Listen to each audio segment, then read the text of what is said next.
del reino de Dios sobre el cual basamos nuestra ética y cómo esto afecta mi vida, ¿sí?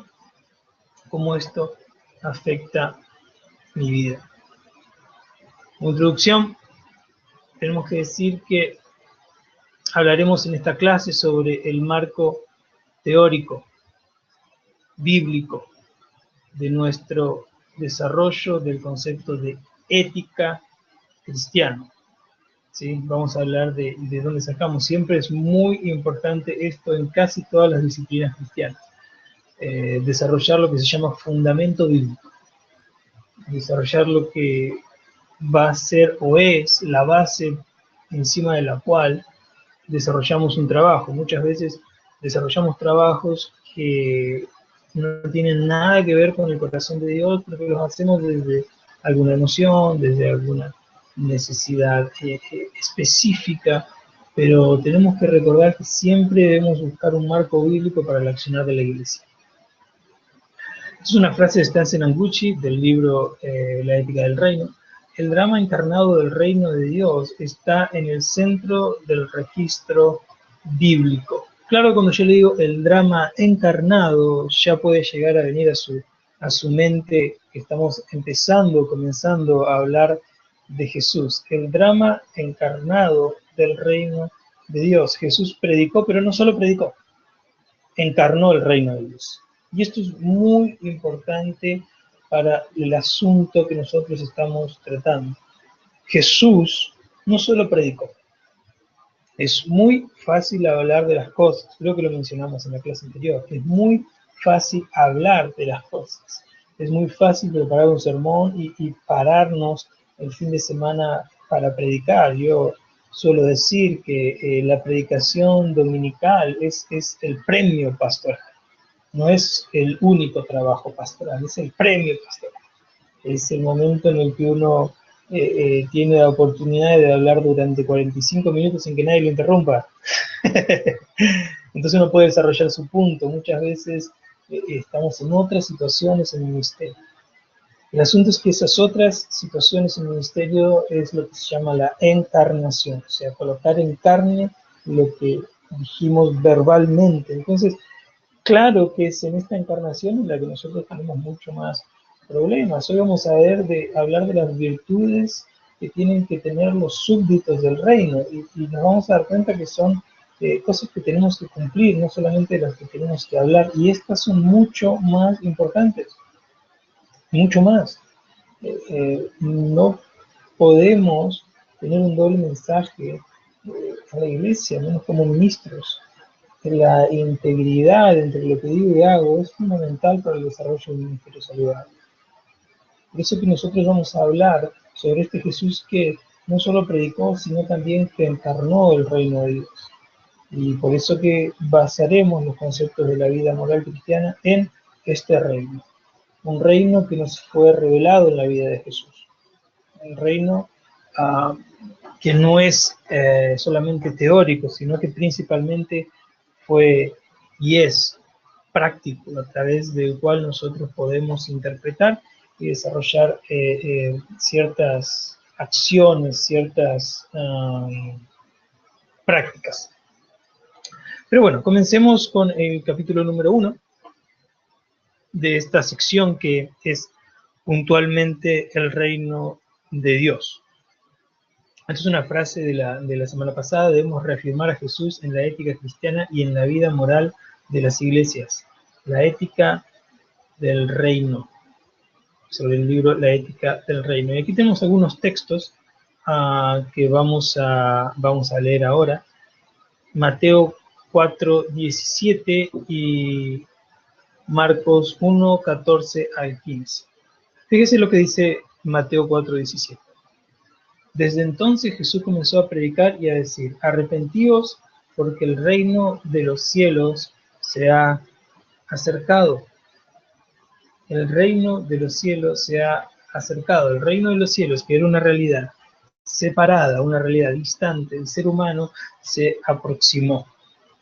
El versículo de Marcos dice: Jesús se fue a Galilea predicando el evangelio de Dios y diciendo: el tiempo se ha cumplido y el reino de Dios se ha acercado. Una vez más, arrepentidos y creed en el Evangelio.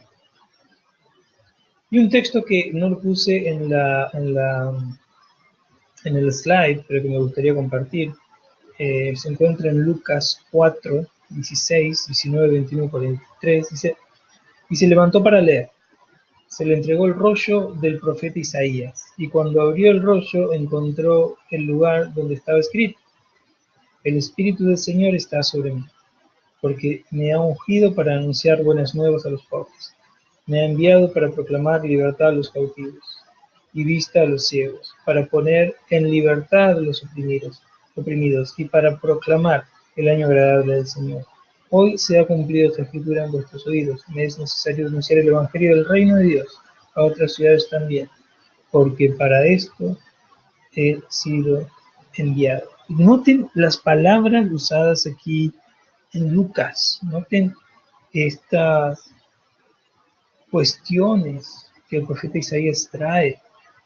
Por ejemplo, anunciar, los pobres, proclamación, libertad, una y otra vez, proclamación, anunciar.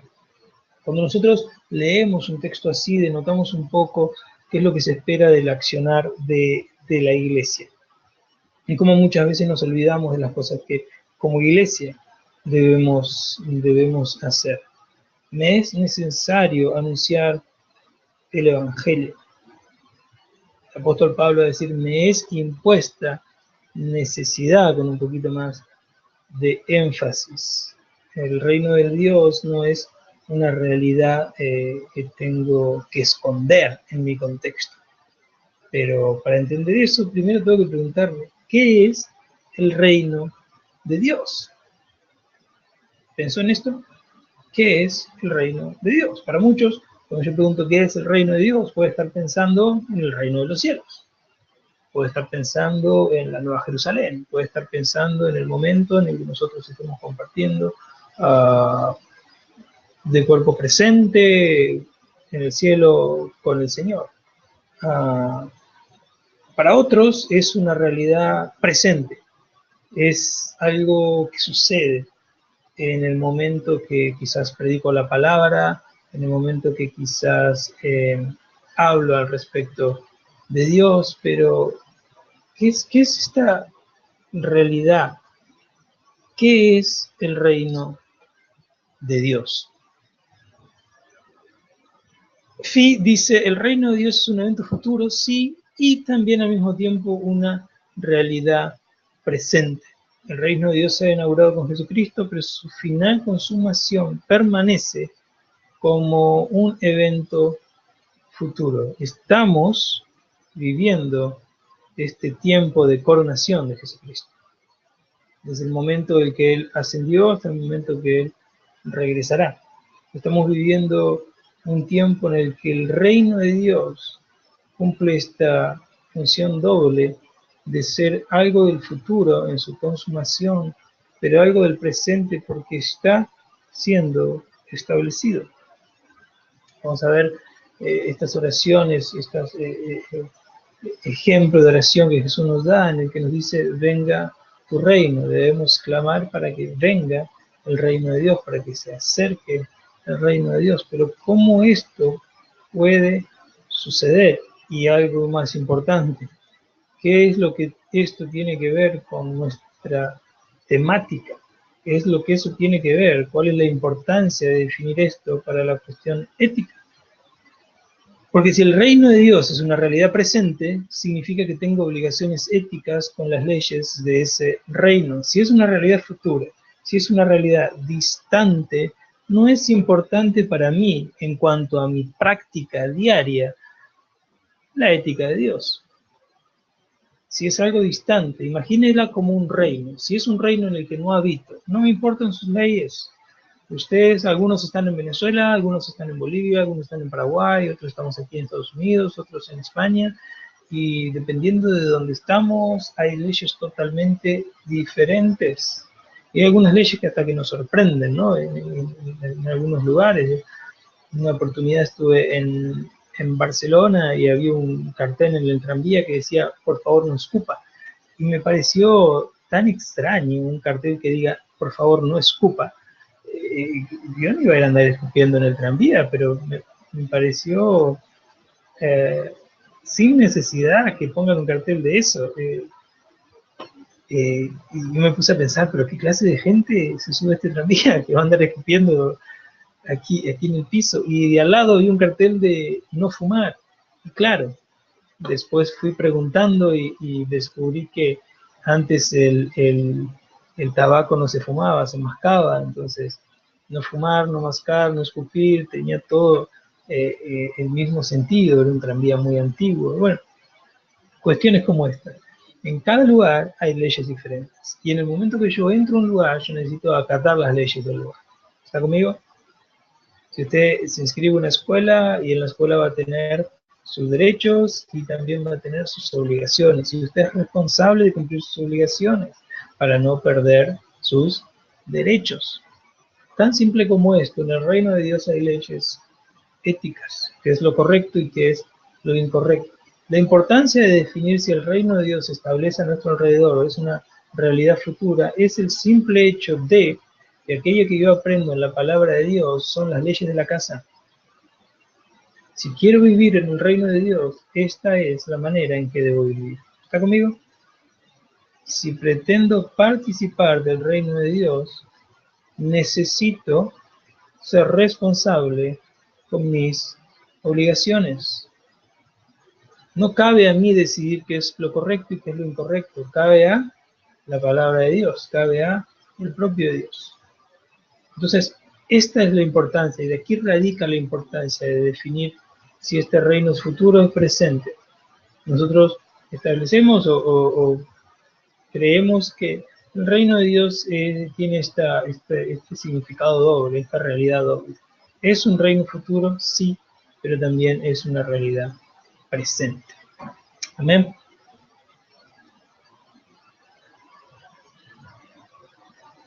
Ahora, vamos a hablar un poquitito de Jesús, el reino y el sermón del monte, que fue lo que estuvimos preparando, hablando durante la semana.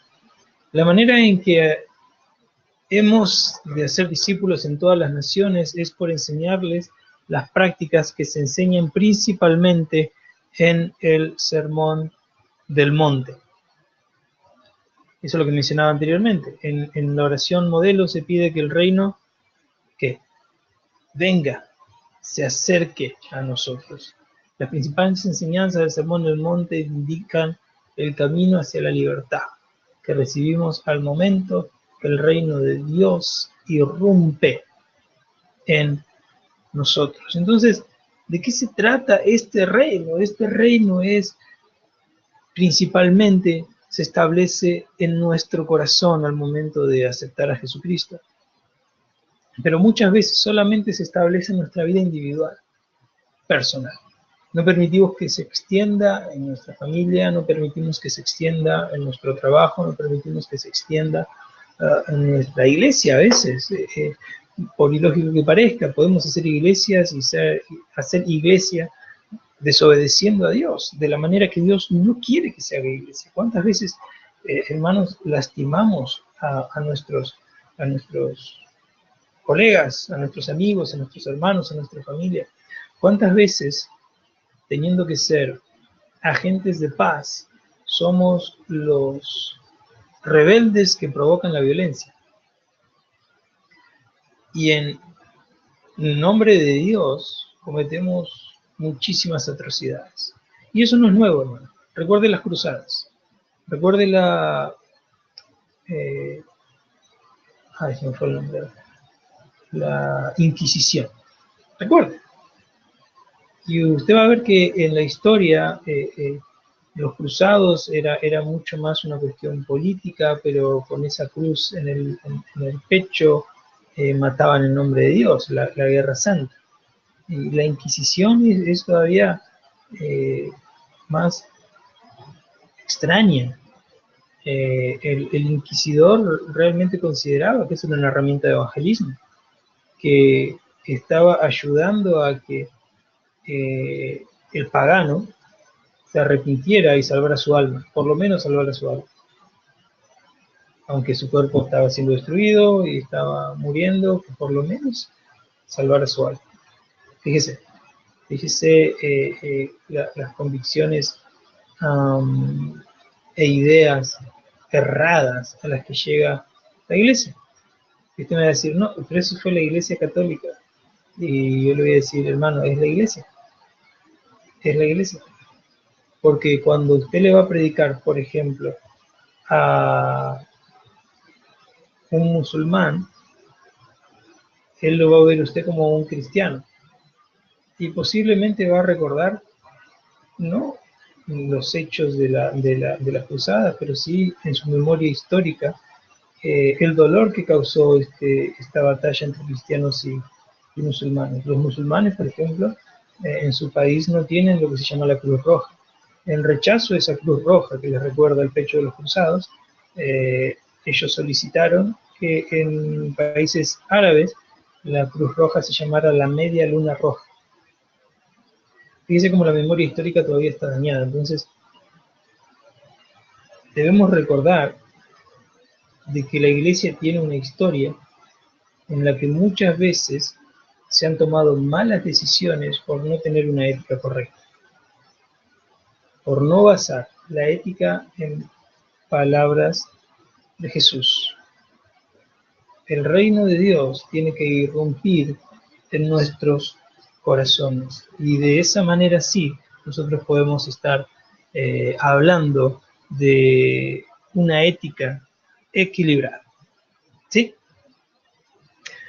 Así se describe, hermanos, la praxis del reino, la inversión de los valores del mundo y un nuevo estilo de vida de servicio y humildad.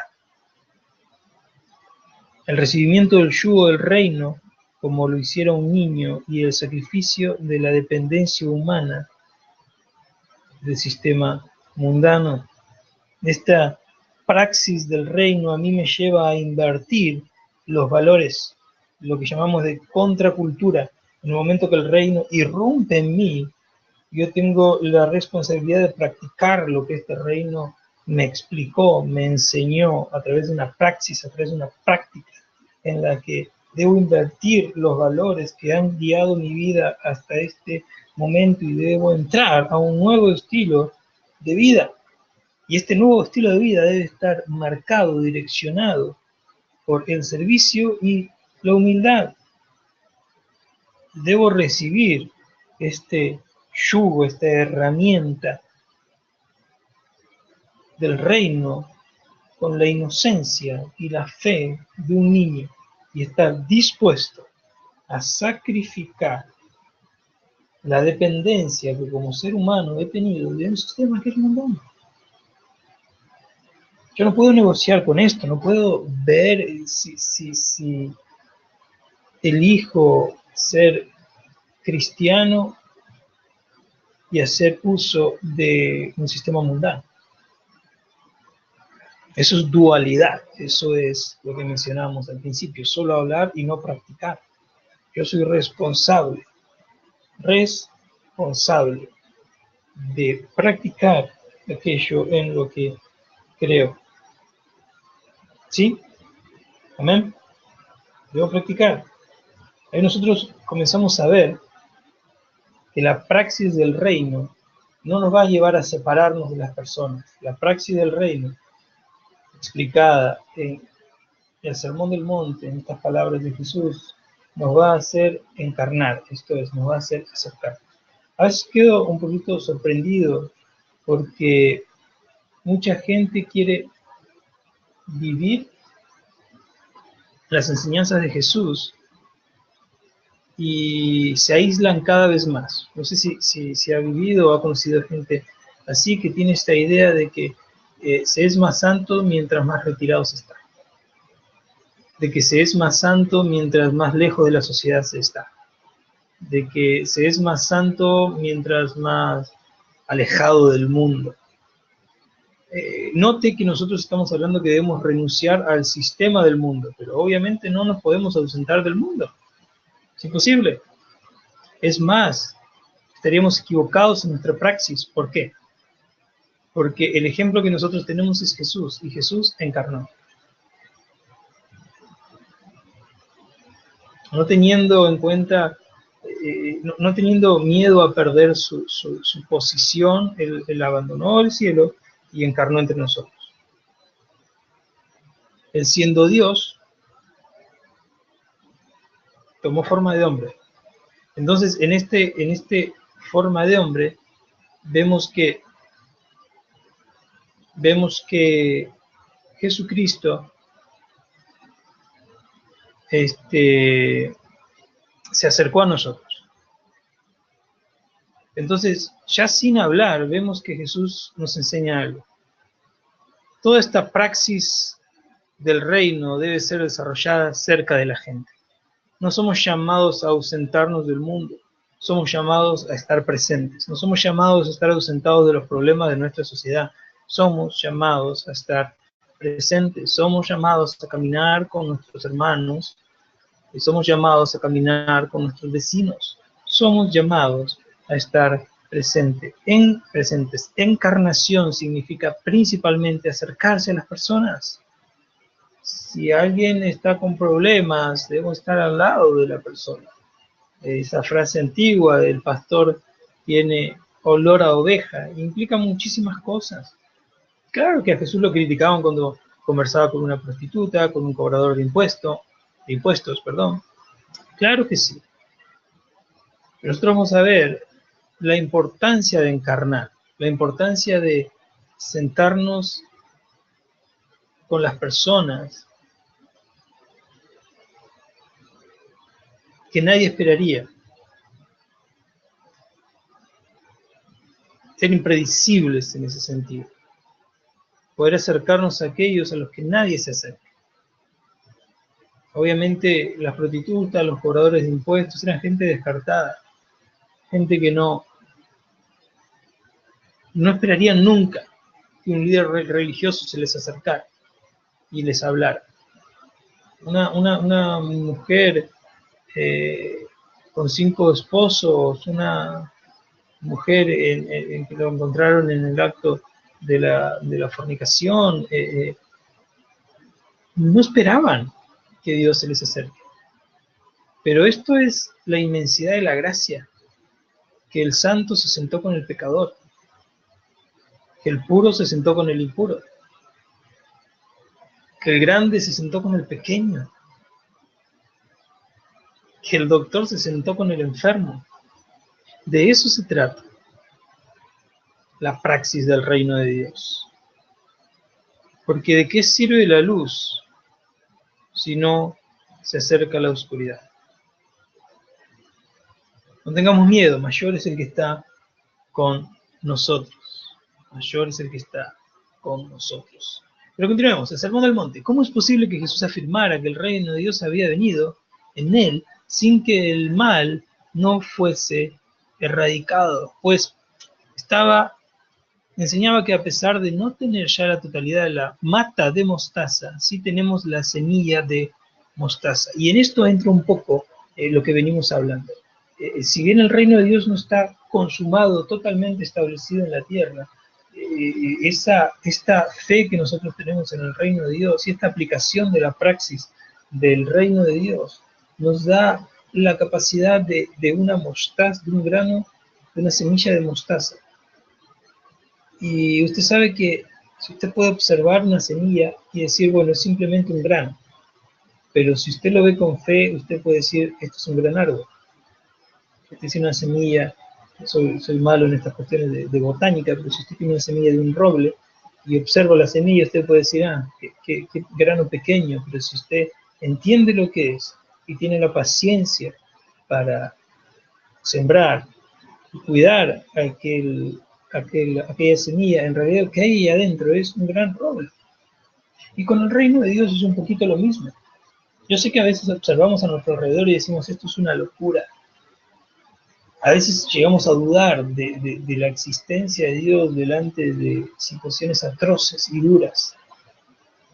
Hace poco tiempo, aquí en Estados Unidos, en Nueva York, y eso es una cuestión ética, fue aprobado el aborto hasta el último día de nacimiento. O sea, fue aprobado el aborto hasta el 9º mes, hasta el día del nacimiento. O sea que ya tienen la capacidad de poder sacar el bebé y directamente matarlo. Ya no es una conversación de si el feto está completo, si es humano o no es humano, si puede ser considerado asesinato o no, si puede ser considerado parte del cuerpo de la mujer y la mujer puede hacer con su cuerpo lo que quiera, como si estuviera extirpando algún tipo de tumor, sino que ya es una vida completa, con sus sentidos completos, sus órganos completos, sus extremidades completas. Y eso para mí es un horror, y yo observo esa realidad y me duele el corazón. Y entiendo que el mal todavía no fue erradicado. Entiendo de que a pesar de que la cizaña crece alrededor, yo todavía soy responsable por cuidar el trigo. Yo todavía soy responsable por observar esa pequeña semilla de mostaza, sembrarla y visualizar la mata. Amén. Aunque sea poquito, aunque parezca que es poquito lo que hacemos, aunque parezca que el servicio que damos a la iglesia es poco, que a veces nos desanima y nos dan ganas de salirnos y no trabajar más y abandonar el ministerio, aunque es poco, observemos ese poco con fe. Observemos esa pequeña semilla de mostaza como una gran mata de mostaza. Observemos, quizás estuvimos predicando y predicando, predicando y solo un hito se convirtió. Y viene la iglesia y parece que ni escucha las predicaciones, se la pasa durmiendo. Observemos esa pequeña luz de esperanza como la premonición de que el día está por comenzar y que el sol va a brillar. Esto es un poco la idea del reino de Dios. Por eso que Jesús pudo afirmar que el reino de Dios había llegado, había venido con él, porque a pesar de que todavía no estaba consumado, a pesar de que todavía no había miles de seguidores cristianos, él iba a ser sembrado en la cruz y iba a dar como resultado una inmensa mata de mostaza. Consideremos que el reino de Dios tiene estas características: liberación, presencia, justicia, paz, sanidad y gozo. Estas son las características de esta semilla de la que estamos hablando. Sembrada y cuidada, dará exactamente esos frutos en el ambiente. ¿Ya no ha visto familias enteras que cuando el reino de Dios irrumpe en sus vidas son libres, vuelven a ser presentes entre ellos, no de regalos, vuelven a estar presentes? El padre va a estar presente para el hijo va a estar presente para el padre. Ve que se torna más justo el ambiente, es un ambiente lleno de paz, hay sanidad, hay gozo. Y estos son los frutos de esta semilla de la que nosotros estamos hablando, y la importancia de sembrarla. Fíjese lo que dice Phil. La presencia del reino en Jesús quería decir que este era un orden radicalmente diferente al de las expectativas del pueblo. No era el derrocamiento del odiado imperio romano. Y déjeme darle un poquito de contexto. Los judíos no esperaban el Mesías como Jesús fue. Los judíos esperaban que llegara un líder político y militar que los liberara del poder del César, tal y como Moisés liberó al pueblo del poder del faraón. Esa era la idea que tenían los judíos de la época de Jesús en sus mentes. Ellos esperaban liberación política y militar. Y lo que Jesús venía a hablar era otra cosa. Los judíos estaban enfocados a ser libres de un imperio maligno, temporal. Y Jesús estaba enfocado en que el mundo entero, históricamente hablando, sea libre de un imperio maligno universal. Darnos a todos esta oportunidad. Entonces, la visión de los judíos era limitada y la visión de Jesús fue amplia. Entonces, cuando Jesús le habla a los judíos al respecto del reino de Dios, los judíos no entienden nada. Cuando Jesús habla del reino de Dios y empieza a decir sus parábolas y que el reino de Dios es similar a una moneda que se pierde, que cuando empieza a hablar de parábolas como es necesario volver a nacer, y cuando empieza a mencionar estas cosas, el judío dice, ¿qué tiene que ver todo esto con ser libres de este ejército, con ser libres de este imperio? Tenemos que recordar que el reino de Dios no tiene la responsabilidad de responder a nuestras expectativas. El reino de Dios tiene la responsabilidad, el compromiso de responder a sus propias expectativas. En definitiva, el Señor va a hacer lo que Él quiere hacer. Amén. Y aquí entramos en nuestra segunda parte y última parte, que es el tema de las virtudes de los súbditos del reino. Y voy a intentar ir un poquitito más rápido en esta sección, porque nos estamos quedando sin tiempo, ¿sí? Para que podamos abrir un poco a las preguntas. Vamos a hablar un poquito de las bienaventuranzas, que es el trabajo que hicieron. Recuerden que la palabra bienaventuranza significa Macarios. La palabra Macarios, en varios sentidos, trae la idea de felicidad, trae la idea de atemporalidad, trae la idea de a través del tiempo, de durabilidad. Entonces, podemos decir que Macarios, en un español que podamos comprender mejor, es afortunados por recibir una inmensa dádiva. Es aquella persona afortunada porque recibió algo muy grande, muy importante, ¿sí? Y fíjese aquí lo que leemos. Viendo la multitud, subió al monte y sentándose, vinieron a él sus discípulos. Y abriendo su boca les enseñaba diciendo, bienaventurados los pobres en espíritu, porque de ellos es el reino de los cielos. Bienaventurados los que lloran, porque ellos recibirán consolación. Bienaventurados los mansos, porque ellos recibirán la tierra por heredad.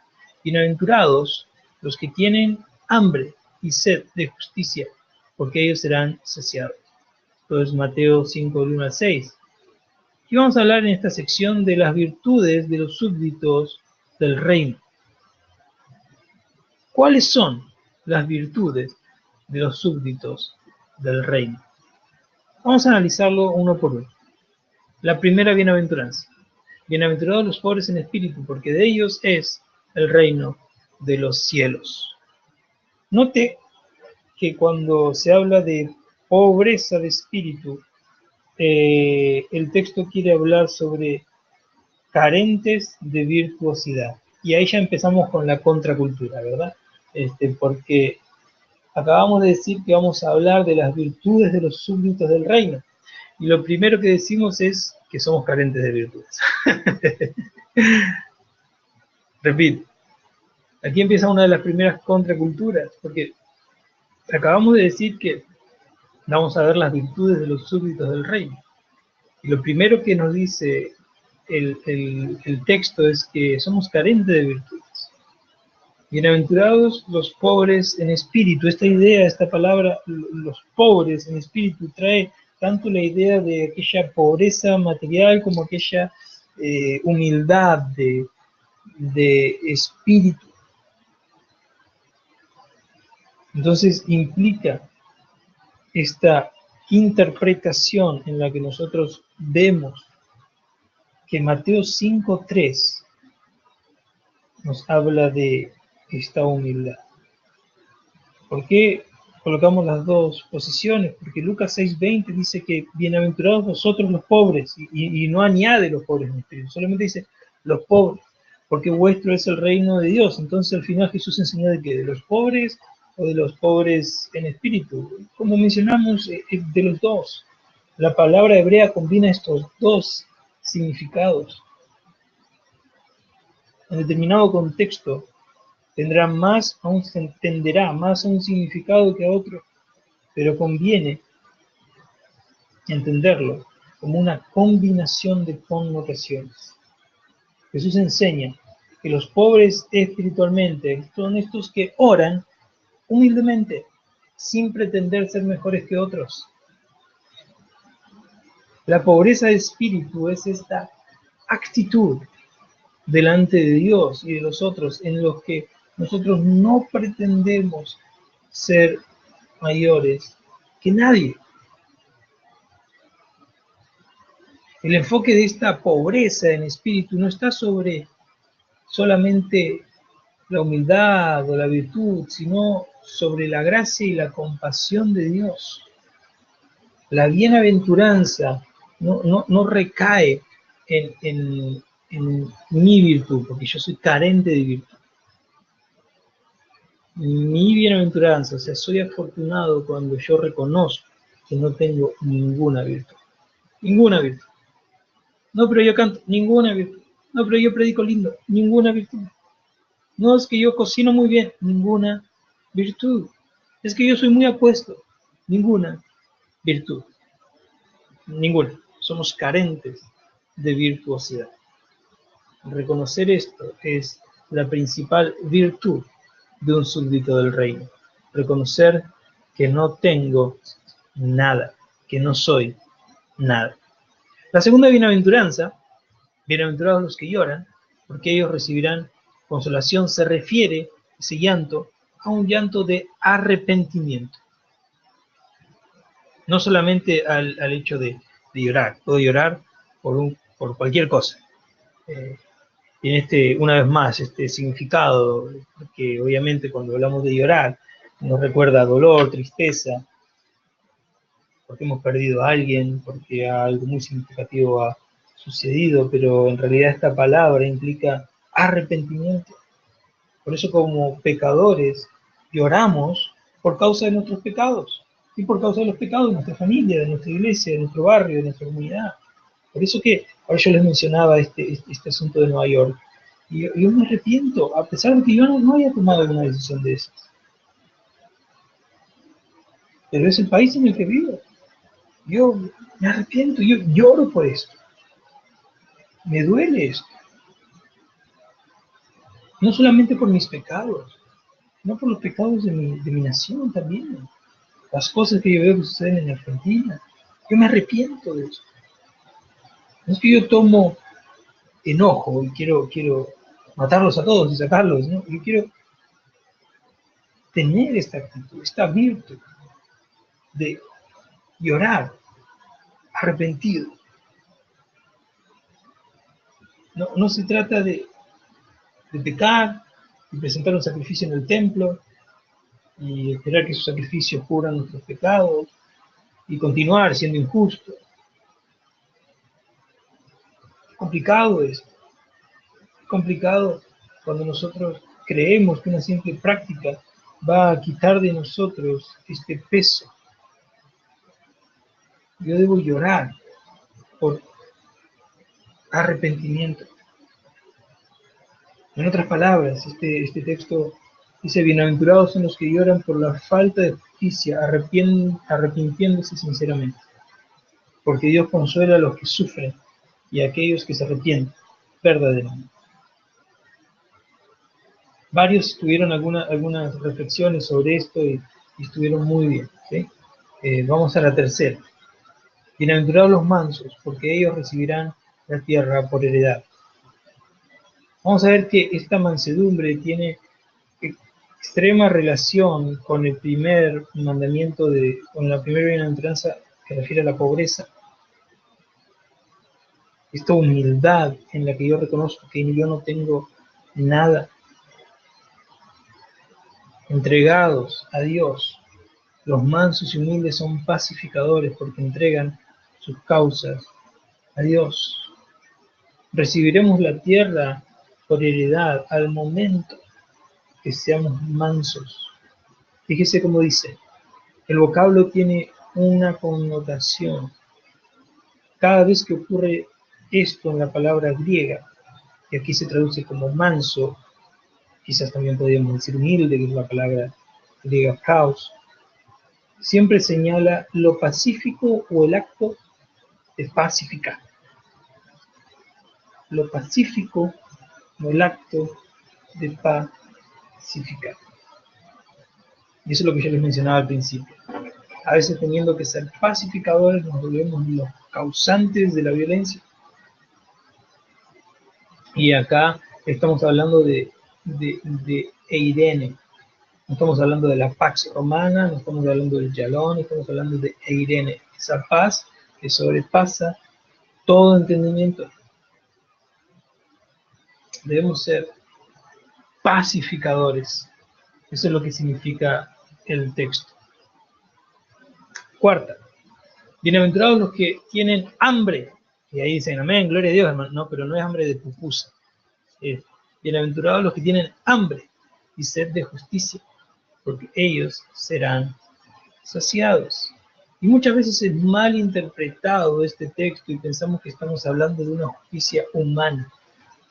Vale decir que no es justo ni un uno, hermano. Entonces, ¿de qué justicia humana estamos hablando? Pero bueno, pasemos de eso. Este texto no está hablando de la justicia humana. Este texto está hablando de hambre y sed, de la clase de justicia que restaura el pacto, porque Dios trae tal justicia. ¿La justicia es algo que Dios nos da o es algo que nosotros hacemos?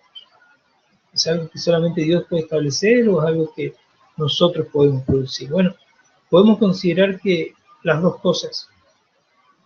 Dios trae la justicia como nuestra liberación y nosotros participamos de ella al también hacer justicia. Entonces, una vez más, es una realidad doble. No se trata de hacer la justicia humana, se trata de tener hambre y sed de una justicia que restaura el pacto con Dios. ¿Y por qué el texto puede afirmar que esos serán saciados? Sí, porque esa es la justicia que Dios está estableciendo y Él va a cumplir con su cometido. Quinta bienaventuranza, nos estamos quedando sin tiempo, pero llegaremos en el nombre de Jesús. Dice, bienaventurados los misericordiosos, porque ellos alcanzarán misericordia. Este misericordioso es la palabra elemon, que es generoso en hacer obras de liberación. Se da cuenta como una y otra vez, todo ronda entre la justicia y la liberación, la justicia y la liberación, por objetivos externos y por objetivos internos de humildad. ¿Va entendiendo cuáles son las virtudes de los súbditos? Bienaventurados los generosos en hacer obras de liberación. Podría decir también, bienaventurados son aquellos que, al igual que Dios, ofrecen la compasión en acción, ofrecen el perdón a los otros, la sanidad, el auxilio, ayudan a los demás, y la lealtad de pacto para con quien tiene necesidad. Bienaventurados los generosos, los que se ocupan por ayudar a otros a ser libres. Sexta bienaventuranza, bienaventurados los de limpio corazón, porque ellos verán a Dios. La limpieza de corazón, hermano, no se trata de una pureza de pensamiento, es más allá que esto. Cuando el texto habla de tener un limpio corazón, está hablando sobre la exclusividad de nuestra adoración. Bienaventurados aquellos que no adoran a otros dioses. Bienaventurados aquellos que solo adoran a Dios. Bienaventurados los que buscan la paz con sus enemigos.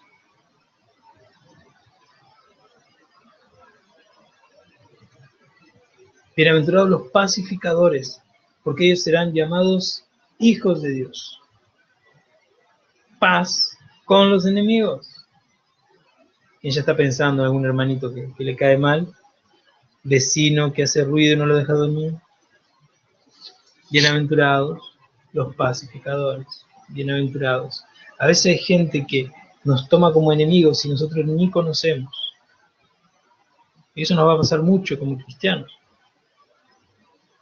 Nuestra actitud delante de eso debe ser buscar la paz. Porque Dios busca la paz con sus enemigos. Usted y yo éramos enemigos de Dios.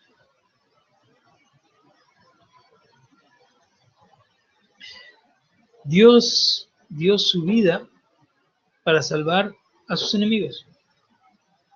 Aquellos que le dieron vuelta a la cara, aquellos que lo rechazaron, aquellos que lo abandonaron, que lo traicionaron. Encima viene y lo clavamos en una cruz. Dios hizo de todo para poder tener paz con los enemigos. ¿Qué es lo que nosotros hacemos para tener paz con nuestros enemigos. Y luego sigue, llegando al final, y vemos las bienaventuranzas número 8 y 9. Bienaventurados los que padecen persecución por causa de la justicia, porque de ellos es el reino de los cielos. Bienaventurados sois cuando por mi causa os vituperen, os persigan y digan toda clase de mal contra vosotros, mintiendo.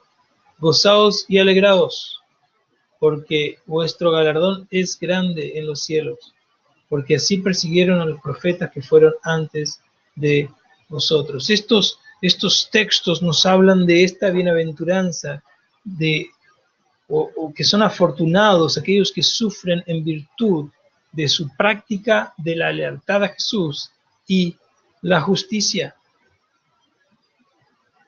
Otra versión dice, bienaventurados cuando hablen de ti mintiendo. Pero no cuando estén diciendo la verdad, mi hermano. Bienaventurados cuando hablen mal de ti mintiendo. Pero cuando hablen mal de ti diciendo la verdad, arregle su vida. Es necesario entender que este sufrimiento del que la palabra de Dios habla en el Sermón del Monte es el sufrimiento por causa de vivir para Dios. Es el sufrimiento de quien decide servir a Dios y sufre por esa decisión. Hace un tiempo, y con esto termino, hace un tiempo en unos campamentos evangelísticos en Croacia, se convirtió una chica adolescente de unos 18 años, croata, se convirtió al Evangelio, y en el momento de convertirse al Evangelio, su familia era ortodoxa, le dijo a sus padres que se convirtió y los padres la echaron de la casa. Dijeron, para mí nuestra hija está muerta. Eso fue lo que le dijo el padre.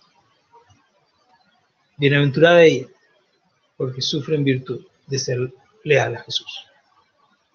El problema viene cuando nosotros como súbditos no queremos ser leales a Dios y preferimos ser leales a nuestros propios deseos. Que el Señor nos ayude, que el Señor nos dé fortaleza, mis hermanos. Amén. Hay mucho más que decir, mucho más que mencionar, pero lamentablemente nos quedamos sin tiempo. Yo quisiera mencionarles aquí una tarea que ustedes tienen para la semana que viene. Este texto yo se los voy a proporcionar. Espero que hoy o si no mañana voy a estar proporcionándole este texto. Es el capítulo 3. Nosotros hoy estudiamos el capítulo 1 y el capítulo 2 de la sección número 1, que es el reino de Dios. Y queda este texto de la ética holística del carácter. Yo les voy a pedir que ustedes lean este texto. Déjenme ver cuántas. No son muchas páginas, son alrededor de... lo tengo aquí.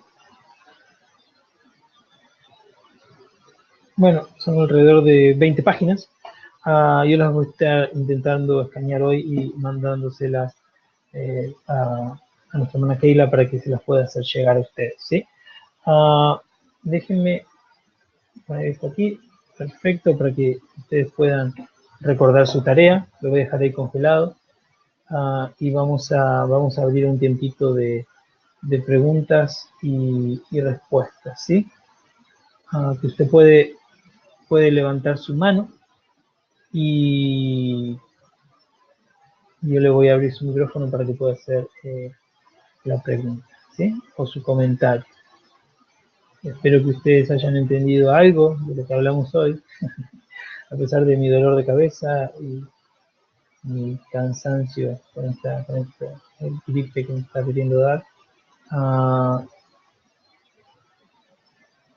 Ok, estamos listos. Bien, si usted tiene alguna pregunta, por favor levante su mano, un comentario.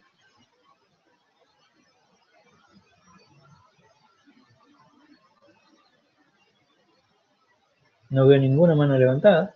Bueno, hay un profesor que dice que si nadie tiene preguntas es porque o no entendieron nada o lo entendieron todo.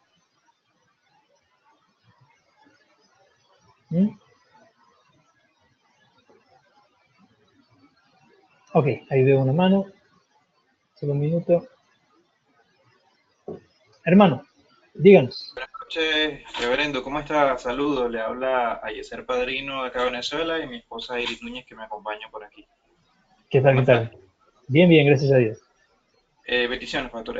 Una pregunta. Sí. ¿Usted está mandando a leer este capítulo y solo es lectura o debemos hacer algún tipo de análisis o algún tipo de redacción con respecto a este capítulo?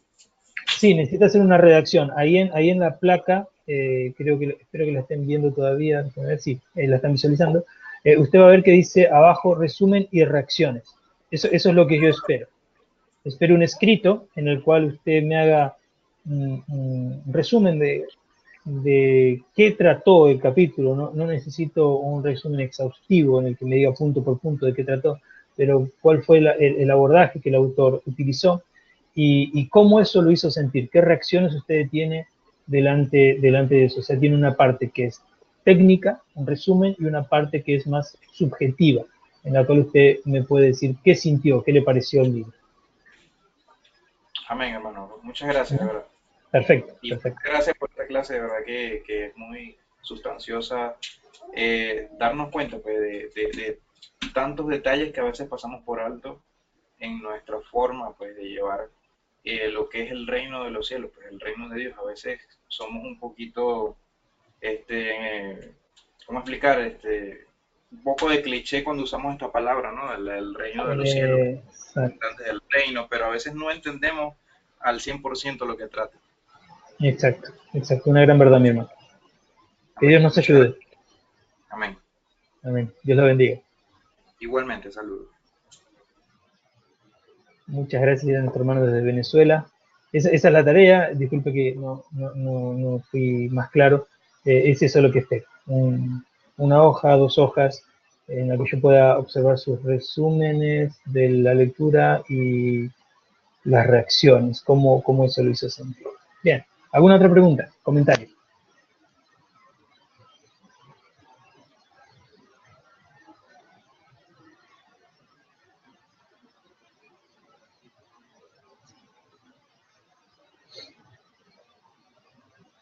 Puede preguntar, puede comentar. Solo no me insulte, hermano.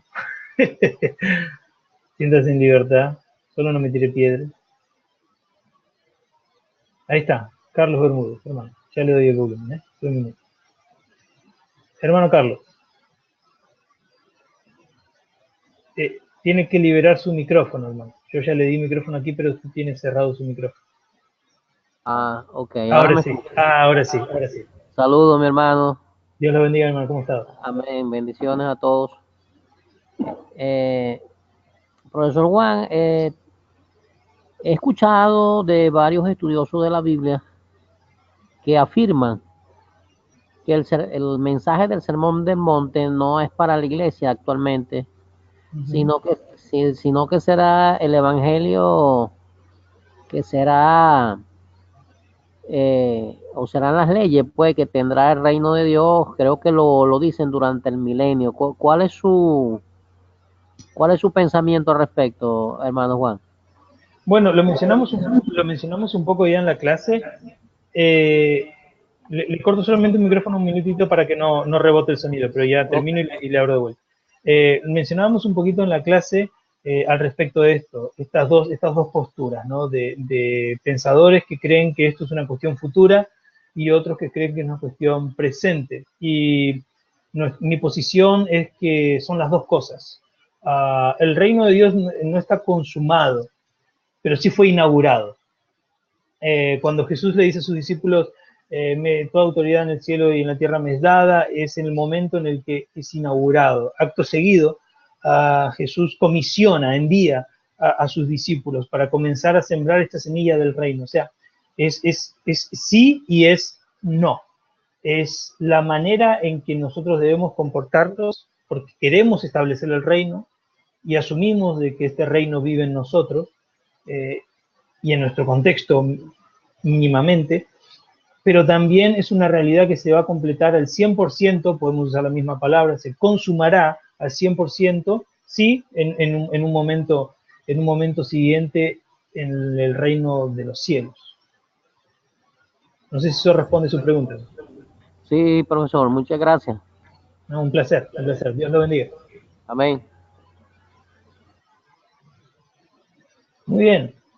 Está Mérida, hermana Mérida, díganos, también tiene su micrófono apagado usted, yo ya le di audio aquí, solo active su micrófono ahí en el sistema. Perfecto. Gracias, gracias. Pues a la luz de lo que estamos viendo, de la ética y de los lineamientos de conceptos y conductas que debemos asumir como hijos de Dios en aras de ese reino que Él nos ofrece, entonces debemos lograr vivir ahora en esa preparación constante de perfección para que podamos llegar a la plenitud de ese futuro que el Señor nos ofrece, de su reino eterno. Entonces creo que vale la pena que sigamos esforzándonos y asumiendo nuestra responsabilidad y compromiso de una vida realmente digna delante del Señor. Y lo estamos practicando aquí en este momento en la tierra. Amén, amén. Es mi aporte. Amén. Gracias. Muchas gracias, hermana, muchas gracias. Una gran verdad. Debemos esforzarnos por esto. No es algo fácil, porque como ya vimos es contracultural, va totalmente contra lo que nosotros queremos hacer. En realidad, el propio Pablo lo decía, quiero hacer una cosa y hago otra, y esa desesperación la vivimos todos, ¿no? Pero es importante esforzarnos por cumplirlo. ¿Cuántas veces hemos predicado el domingo y el lunes nos sentimos desastrados y sucios e impuros? Y es esta cuestión de luchar contra un pecado que a mí me inclina una y otra vez a alejarme de Dios. Bien, ¿alguien más que quiera compartir un comentario, que quiera hacer una pregunta? Siéntase en libertad. Esperando aquí solamente que levante su mano y le abro su audio.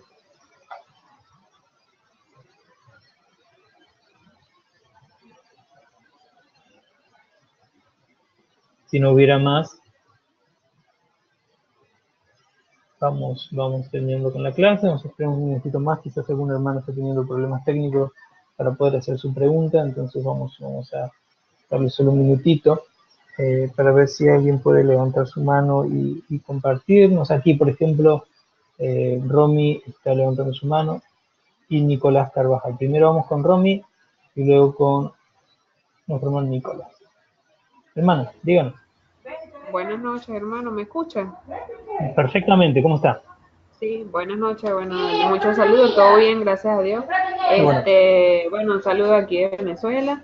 De verdad que cuando usted mandó a leer, uno siempre lee el Sermón del Monte, pero no lo recordaba o por decirlo así, cada vez que uno lee un capítulo como que aprende algo nuevo.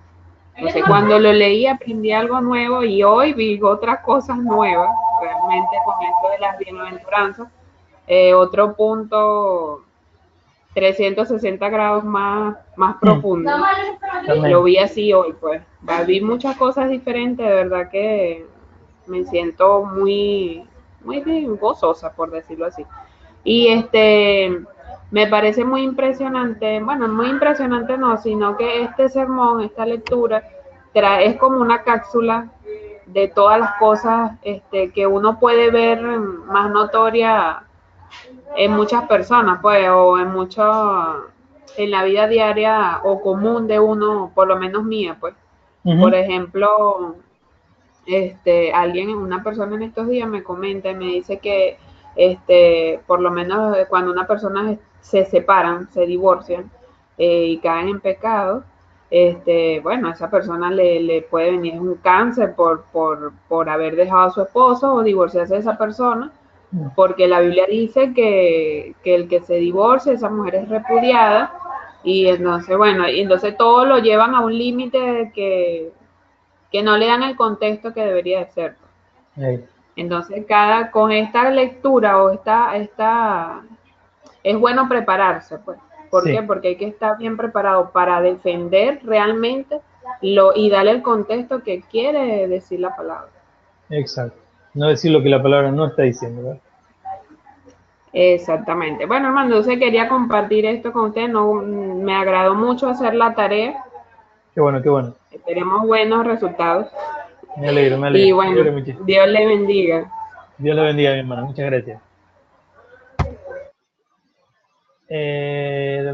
Mi hermano Nicolás, dígame, ¿cómo está?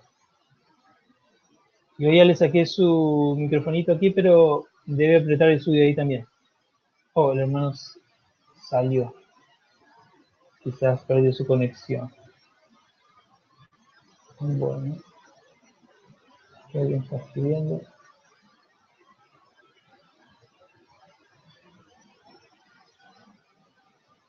Ok, nuestra hermana Marisa hizo un comentario aquí escrito, que lo voy a leer. Dice, este sermón presenta la ética a la vida práctica de los creyentes.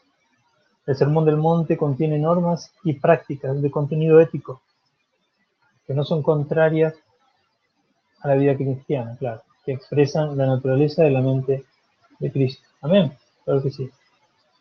Muchas gracias por compartir, hermano. Bueno, nuestro hermano Nicolás ha salido. Aquí tenemos a nuestro hermano Víctor, que creo que está levantando su mano. Sí, perfecto. Hermano, solo tiene que... Exacto. ¿Cómo le va? Buenas noches, ¿cómo está, reverendo? ¿Y cómo están Bien, bien, todos? hermano. ¿Cómo está usted? Bien, aquí por su tierra. Por mi tierra. Sí, Bueno, aproveche. de verdad que muchas gracias por el tiempo que dedican a nosotros. Muy buena su clase. A mí me permitió ver las cosas de otra perspectiva. Entender un poco más lo que es la vida cristiana.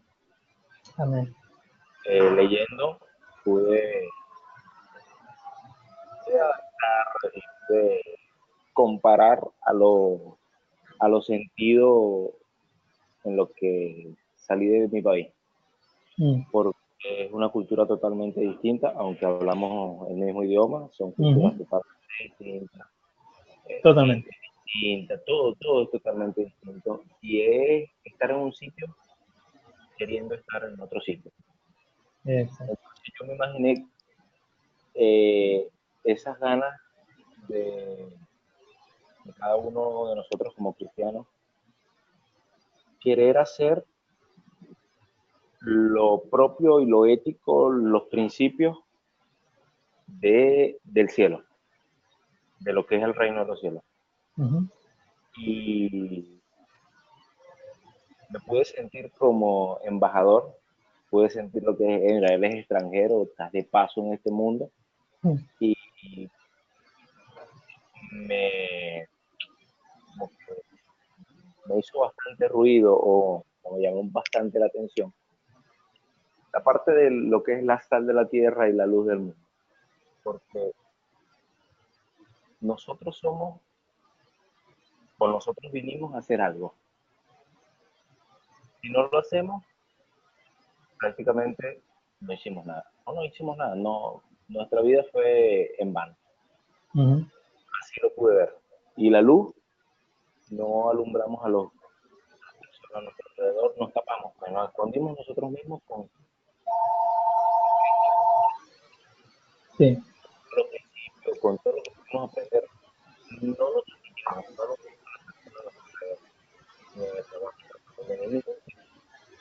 entonces, puede ver esa función y las características que debe tener cada uno de nosotros.